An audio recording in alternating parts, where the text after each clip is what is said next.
नमस्कार. भारतीय संविधानातील कलम 2 काय सांगतो ते आपण बघणार आहोत.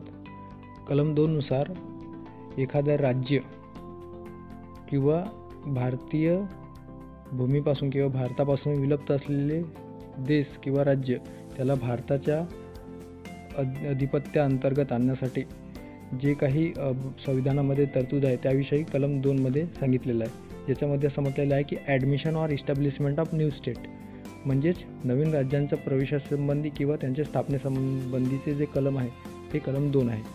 संसद एक कायद्याद्वारे एखाद्या राज्याला संघात प्रवेश करू शकतो किंवा संसदेला योग्य वाटेल अशा अटी व शर्तीनुसार नवीन राज्य स्थापना देखील संसद करू शकतो. म्हणजेच काय तर संसदेच्या कायद्याने एखाद्या भारतीय भूमीपासून विलुप्त असलेल्या किंवा विलग असलेले जे राज्य आहेत किंवा स्वतंत्र असे राज्य आहेत त्यांना भारताच्या अधिपत्याखाली आणला जाऊ शकतो, म्हणजेच केंद्राच्या अधिपत्याखाली आणला जाऊ शकतो किंवा संसदेला वाटेल त्या योग्य कायद्याने पारित करून किंवा अटी व शर्तीनुसार नवीन राज्य तयार केला जाऊ शकतो किंवा निर्माण केला जाऊ शकतो. ओके, धन्यवाद.